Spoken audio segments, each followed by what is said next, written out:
થોડા સમય પહેલા ખેડૂતો અને કોંગ્રેસની જે આખી આ ટ્રેક્ટર યાત્રા યોજાઈ હતી એની અંદર એવા આક્ષેપો મૂકવામાં આવ્યા હતા કે ગોપાલ ઇટાલિયાએ પોતાના માણસો છે એ વિસાવદરથી મોકલ્યા હતા અને એ બાદ આ જે ટ્રેક્ટર યાત્રા છે એના બે ભાગ થયા હતા. પણ હવે આ જ વાતને લઈને એક ઓડિયો છે તે અત્યારે હાલ સોશિયલ મીડિયામાં ખૂબ જ ચર્ચામાં આવી રહ્યો છે કે જેમાં આમ આદમી પાર્ટીના પૂર્વ નેતા છે અને ખેડૂત છે એ બંને વચ્ચે આ વિષયને લઈને વાતચીત થઈ રહી છે, જેમાં પણ ક્યાંક આક્ષેપો સીધા જ આપ ઉપર મૂકવામાં આવી રહ્યા છે. આખો આ મામલો શું છે, વાયરલ ઓડિયો કયો છે તેની વાત આ વિડીયોમાં. નમસ્કાર, હું હંસિની અને તમે જોઈ રહ્યા છો નિર્ભય ન્યૂઝ. ગુજરાતમાં અત્યારે હાલ સતત છેલ્લા ઘણા સમયથી ખેડૂતોના મુદ્દે અનેક એવા પ્રશ્નો ચાલી રહ્યા છે. એવામાં પાલ આંબલિયા, લાલજી દેસાઈ સહિતના જે કોંગ્રેસના નેતાઓ હતા એ દરેક લોકોની જે ટ્રેક્ટર યાત્રા હતી એની જ અંદર આમ આદમી પાર્ટીએ પોતાના માણસો મોકલ્યા હતા અને એ બાદ આ ટ્રેક્ટર યાત્રાને બે ભાગ કરાવ્યા હતા એવા આક્ષેપો મૂકવામાં આવ્યા હતા. અને હવે આ જ વાતને લઈને એક ઓડિયો છે તે સખત વાયરલ થયો છે. જોકે આ વાયરલ ઓડિયોની પુષ્ટિ નિર્ભય ન્યૂઝ કરતું નથી, પણ આ ઓડિયોની અંદર એક ખેડૂત છે અને બીજા આમ આદમી પાર્ટીના ભૂતપૂર્વ જે કાર્યકર્તા કહી શકો, નેતા કહી શકો, એમનો આખો આ ઓડિયો છે જેની અંદર આ સમગ્ર યાત્રાને લઈને વાત કરવામાં આવી છે. ખાસ કરીને જે રીતે અહીંયા આક્ષેપો એવા પણ મૂકવામાં આવ્યા છે કે પહેલા નેતાઓ છે એ લોકોએ આવવાની વાત કરી હતી, એ બાદ ગોપાલ ઇટાલિયા હોય, ઈસુદાન ગઢવી હોય, એ લોકો ત્યાં ગયા નહોતા અને ખાસ કરીને વિસાવદરથી માણસો મોકલવામાં આવ્યા છે એવા પણ આક્ષેપ કરવામાં આવ્યા છે. સૌથી પહેલા તો એ વાયરલ ઓડિયોને સાંભળીએ. હું હિતુભા રાઠોડ બોલું, મોરબીથી. બોલો હિતુભા. આપે આંદોલન કર્યું અને આ ખેડૂત સભાનું જે આયોજન કર્યું બહુ મજા આવી ભાઈ. પણ ક્યાંક ને ક્યાંક આ ખેડૂત યાત્રા જે તમે કાઢી હતી, પાલભાઈ ને બધા એટલી બધી મહેનત, એટલો બધો સંઘર્ષ કરી અને જે તમે આખું આયોજન બહુ સારી રીતે કર્યું, પણ ભાઈ ક્યાંક ને ક્યાંક આમાં છે ને વિસાવદર થી ગોપાલભાઈ ના માણસો આવેલા હતા અંદર. મને એવા પણ સમાચાર, અને મેં પણ ત્યાં મારા એક મિત્ર ને મોકલેલા જ હતા જે લાલભાઈ જાંબુડી ગામના, ઈ પણ સરપંચ છે અહીંયાના, ઈ પણ આવ્યા હતા. પણ એને જોઈને પણ વયા ગયા છે ઈ લોકો, સમજ્યા. પણ મોરબીના જે અમુક આવ્યા ને જે ડાયવર્ટ કર્યું ને, આ એક ક્યાંક ને ક્યાંક છે ને પાલભાઈ ને હેઠે દેખાડવાની કાવતરું થયું છે. કેમ કે આ લોકોને મોટા નેતા હતા ગોપાલભાઈ ની, પરેશભાઈ, જો ગોપાલભાઈ ની બધા આવવાની ના પાડતી હતી, બરોબર, કે અમે ભાઈ નહીં આવીએ, બરોબર, અને ઈસુદાનભાઈ ના પાડતી હતી, બરોબર, કેમ કે આ લોકોને ત્યાર ભાણે આવવાનું હતું, જો નો મેળ પડે તો વિડીયો બનાવીને કહી દેવાનું હતું. એટલે ગુજરાતના ખેડૂતોને ગુમરાહ કરવા સિવાય બીજું કઈ નહોતું. અને ઘર ધણીને કે તું જાગતો રહેજે, ચોરને કે તું ચોરી કરજે, એટલે કે વાહે એના માણસોને પાછા મોકલી દેવાના, પોતાએ નહીં આવવાનું, બરોબર. કેમ કે આને હળદર વાળી જ કરવી હતી, તમે સમજ્યા, એ ફાઇનલ હતું, બરોબર. પણ આ તો હું તો કહું, આ બધા ખેડૂતો જે ત્યાં તમે સાણંદ વટી ગયા ને, એ જ અમારા માટે મોટી વાત હતી, સમજ્યા. હા, કાયદેસર એક ષડયંત્ર જ હતું કે ભાઈ આ આખી સભાને કેમ ડોહળાય, સમજ્યા. જે પાલભાઈ જે મહેનત કરી અને અત્યાર સુધીના જેટલા થાંભલા નાખ્યા, આમ એમ કે અમારી પાસે વકીલોની ફોજ છે, બરોબર, તો અત્યારે વકીલોની ફોજ ક્યાં ગઈ આમ આદમી પાર્ટીની, બરોબર. એટલે ખેડૂતોને ગુમરાહ કરવા સિવાય કાંઈ વાત જ નથી, બરોબર. ત્યાર ભાણે બેસી જવાનું, બરોબર. જે મહેનત કરે ને, કેમ કે હું આમ આદમી પાર્ટીની અંદર રહી ચૂકેલો માણસ છું અને આમ આદમી પાર્ટીને સારી રીતે જાણું છું, સમજ્યા. કે આ લોકોનું એક સ્ટન્ડ જ હોય છે, કાં ગમે કોઈ પણ માણસને ટાર્ગેટ કરવાનું. પેલા પોલીસને ટાર્ગેટ કરતા હતા, બરોબર, તો એ પોલીસ માટે મેં અવાજ ઉપાડ્યો એટલે એ બંધ થઈ ગયા, બરોબર. એને એમ લાગે ને કે અહીંયા કઠણ છે, ત્યાં નહીં જવાનું, જ્યાં પોચું લાગે ને ત્યાં આંગળી ભરાવાની, બરાબર, બરોબર. ગોપાલભાઈ જયારે વિસાવદરમાં ગયા, બેલા હટાવવાના હતા, તો એ બેલા માટે પછીનું કેમ કાંઈ નહીં, કેમ કેમ ખબર છે હવે અહીંયા મારું કઈ હાલ એમ નથી, પોતે અહીંયાના ધારાસભ્ય છે, હવે ન્યાય એનું કઈ ઉપજતું નથી, બરોબર. અને હવે આ જે અત્યારે માહોલ થયો, ત્યાં પોતે ભાષણબાજી કરવા આવી જવાનું, ભાષણ કરીને વયું જવાનું, બસ એટલું જ એનું કામ. આ લોકો ક્યાંય થાંભલામાં નહીં આવે, થાંભલા કામ બંધ કરાવવા નહીં આવે, બરોબર. પણ જયારે ખેડૂત એક થાય ને જ્યાં જગ્યાએ ધરણા કરશે ત્યાં આવીને ભાષણબાજી કરીને વયા જાય, આ લોકોનું કામ જ આ છે. એટલે કે આ છે ને ભાજપની બી ટીમ જ છે કાયદેસર, સમજ્યા.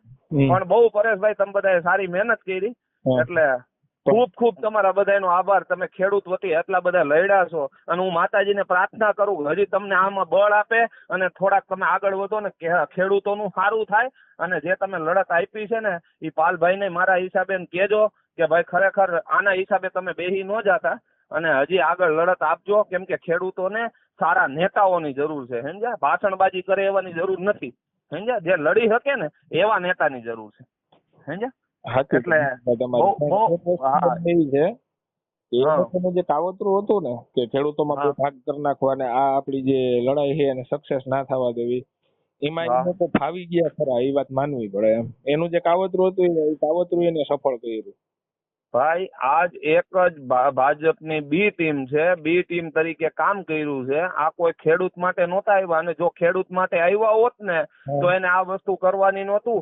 જે કાંઈ હોય ખેડૂતની હારે રહી અને જે વસ્તુ કરવાની હતી કે ખેડૂતની અંદર આજે એના ખેતરની અંદર એની છાતી ઉપર પગ મૂક્યો છે એના માટે લડવા ગયા હતા. તમે કોંગ્રેસ વાળા હારે બાજવા ગયા હતા કે ખેડૂતોનું સારું કરવા ગયા હતા? ખેડૂતોનું સારું તો તમારાથી ન થઈ શક્યું પણ ચોક્કસપણે ખેડૂતોના બે ભાગ તો કરી નાખ્યા તમે, એટલે આમ આદમી પાર્ટી ડિવાઈડ કરવાનું જે હતું કે ખેડૂતો ભેગા ના થવા જોઈએ, ખેડૂતોમાં એકતા ના થવી જોઈએ, જે ભાજપ છે એ પ્લાન ભાજપે જે પ્રકારે જે કઈ કરવાનું હતું એ કરીને ભાજપે એ પ્લાન સક્સેસ તો કર્યો.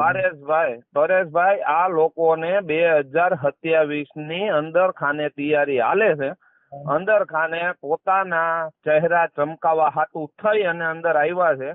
કોઈ એના આ કોઈ બધા આવ્યા કે ખેડૂત માટે નહોતા આવ્યા, ખેડૂતના નામે જ ચરી ખાવા આવ્યા હતા. જે માણસ વ્યાજ વટાના ધંધા કરતા હોય એને તમે ગુજરાતની ચાવી આપી દો તો હું એ ગુજરાતનું સારું કરી દેવાનો છે? કોઈ દી નથી કરવાનો ભાઈ, સમજ્યા તમે? એટલે આ ખેડૂતોને ગેરમાર્ગે દોરવાના હતા અને ખેડૂતોનો ક્યાંક ને ક્યાંક આમાં લાભ લેવાનો છે.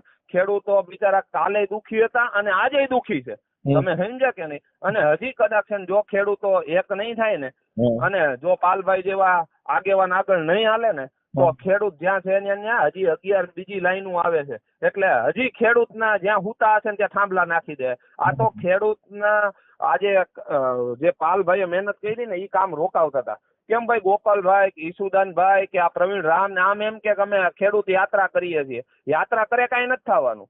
ખેડૂત માટે કેદી કામ રોકાયું, કેદી તમે આવેદન પત્ર આપવા આવ્યા? આમ એમ કે તમે અમારી પાસે ફોજ પડી હતી, ફોજ ગઈ ક્યાં અત્યારે? બરાબર, હાજર રહેવા ટાણે તો રહેતા નથી. તૈયાર ભાણે લાડુ પડે છે તો વાટકો રાખો ને લાડુ નહીં એટલે તમને મળી જાય. તમારે મુખ્યમંત્રી બનવું છે, ધારાસભ્ય બનવું છે, બરોબર, પણ ખેડૂત માટે હું તમે ખેડૂત માટે આવ્યા છો કે તમારા માટે આવ્યા એ જ નક્કી નથી થતું આમાં, બરાબર, સમજ્યા? એટલે ક્યાંક ને ક્યાંક છે ને આમાં પાલભાઈ ને એ બધાને નીચું જોવા જેવું. પાલભાઈએ કાલ જે મેં વિડીયો જોયો કે જયારે એને આંસુ આવ્યા, પણ માણસને આંસુ ક્યારે આવે કે ક્યાંક એને એટલી મહેનત કરી હશે અને એની મહેનતની સામે આ બધા પાણી ઢોળ કર્યું એટલે માણસને દુઃખ થાય, અંદરથી ભાંગે માણસ, સમજે?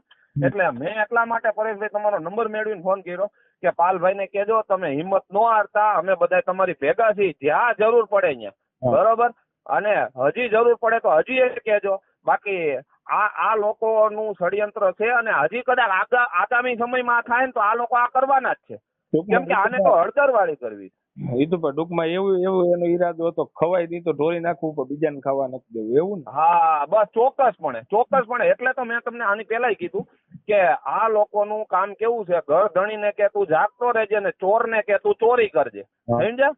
એટલે આ લોકોનું આ ચોખ્ખાપણે છે. અને હું 1 વર્ષ અંદર રહીને આવ્યો છું. આમ આદમી પાર્ટીના છે ને તમામ મોટા અધિકારીઓ આ જેટલા એના રહ્યા ને એ બધાને ઓળખું છું. આ ઓલા ઈસુદાનભાઈ ગઢવી હમણાં એના લાઈવમાં મેં જોયું, લાઈવમાં એમ કે અમને ખેડૂત આગેવાનનો ફોન આવ્યો હતો એટલે અમે આવી શકીએ એમ નથી, મને માફ કરજો ને એવી વાત કરે છે ને. એટલે હું પરેશભાઈ તમને એક વાત કરું કે જો એને આગેવાનનો કોઈ ખેડૂતનો ફોન આવ્યો હોય, બરોબર, તો એની માહિતી આપે, એનું રેકોર્ડિંગ મોકલે, ઈ તારીખમાં કેટલા વાગે એને લાઈવ કર્યું. અને બીજા નંબરમાં કે 6 મહિનાથી તમે ફોન નથી ઉપાડતા એનું પ્રૂફ તો મારી પાસે પડ્યું છે.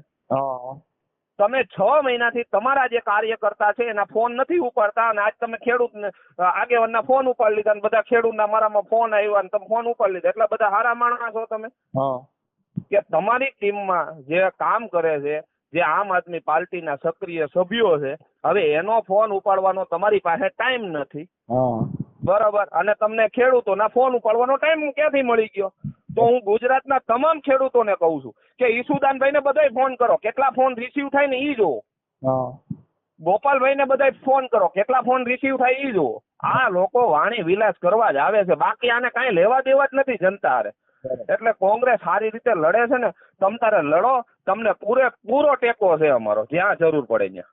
પાકું પાકું ઈતુભા, બરોબર. પાકું. બાકી પાલભાઈને કહેજો મૂંઝાય નહીં, અમે તમારી ભેગા જ છીએ. રેડી? ના ના પાકું ઈતુભા, થેન્ક યુ. ભલે ભાઈ. હા. આ વિષયને લઈને તમારો શું અભિપ્રાય છે અમને કમેન્ટ કરીને ચોક્કસથી જણાવજો. તેની સાથે અમારી ચેનલ નિર્ભય ન્યૂઝને લાઇક, શેર અને સબસ્ક્રાઇબ કરવાનું ભૂલશો નહીં. નમસ્કાર.